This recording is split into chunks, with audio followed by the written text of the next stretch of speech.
एई किछि दिन तलर कथा मु गोटे सेमिनार अटेंड करुथुले। सेठी जणे व्यक्ति जे स्टेज ऊपर ठिया होई लोकंको मोटिवेट करुथुले एवं आसीथिबा लोकंकर प्रश्नर उत्तर मध्ये देउथुले। हठात लोकंकर अटेंशन पाइबा पई से किछि एमिति कहिदेले जा बोधुए मो जीवन रे केबे भूलिबी।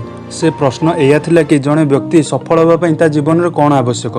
कहबाकू गले तो प्रश्नटी बहुत सरल एवं सहज थिला, मात्र बहुत लोक ए क्वेश्चन आंसर दे पारले नाही। भिडियो भितर टाइम मैनेजमेंट को किए सक्सेस होबार मूल मंत्र कहूथिला तो आउ केही हार्ड वर्क ऊपर इशारा करथिले। मात्र 2 ରୁ 4 मिनिट पर से तांको प्रश्नर निजे ही उत्तर देथिले एवं कहिथिले कि जणे व्यक्ति सफल होबा पई केवल 2टी जिनिस आवश्यक, जहा होछि एटीट्यूड एवं पर्सनालिटी।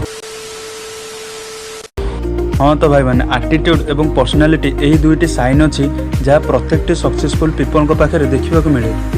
आपण मानक निज गोल्स को अचीव करने सर्वप्रथमे सठिक एटीट्यूड सह निज गोल्स को फॉलो करबा दरकार एवं पर लाइफ रे सक्सेसफुल हेबा परे निज सफलता को सस्टेन करी रखिबा पई पर्सनालिटी डेवलपमेंट करिया को पड़िबो, जहाँ तुमको लॉन्ग टर्म रे सक्सेसफुल रहबा पई हेल्प करिवो। तो चलंतु आरंभ करिया आज आम वीडियो जहाँ फुल्ली डेडिकेटेड रहबो एटीट्यूड एवं पर्सनालिटी डेवलपमेंट ऊपर। एटीट्यूड ए शब्द को जदि मु गोटे एग्जांपल सह बुझाइबी तो नित्यदिन जीवन रे एटीट्यूड के नै लोक मानक मध्य बहुत चिंताधारा रही है। जेनेराली केही जदि इग्नोर कला एवं मेसेज रो रिप्लाई न देला तो ताको अधिकांश लोक एटीट्यूड रो ना दे दियंती, मात्र यह ठीक नुहे।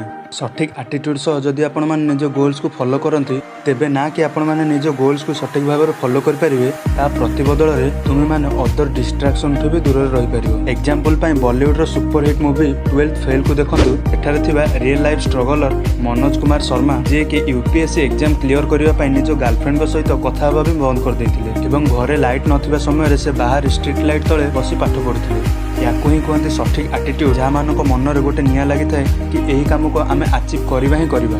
Second personality.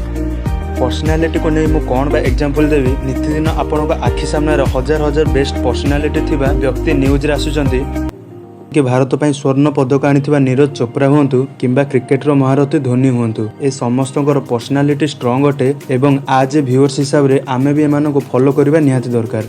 ए तो हो गला पर्सनालिटी थिबा लोक मानक विषय रे। मात्र मु जदि एबे कहबे पर्सनालिटी को डेवलपमेंट केमिति करबा तो एही किछि रूल अछि जहा आपण मानक फॉलो करबा को पड़िबो। नंबर 1 कम्युनिकेशन स्किल को इंप्रूव करबा दरकार। नंबर 2 ड्रेसिंग सेंस को ठीक करने को पड़िबो एवं निज बॉडी टाइप हिसाब रे निज ड्रेसिंग सेंस को ग्रो करने को पड़िबो। नंबर 3 बॉडी लैंग्वेज को ठीक कर एवं लास्ट कॉन्फिडेंस एवं बिहेवियर को ठीक कर। सब बेले कॉन्फिडेंट रहबा को चेष्टा कर एंड निज बिहेवियर को ठीक कर।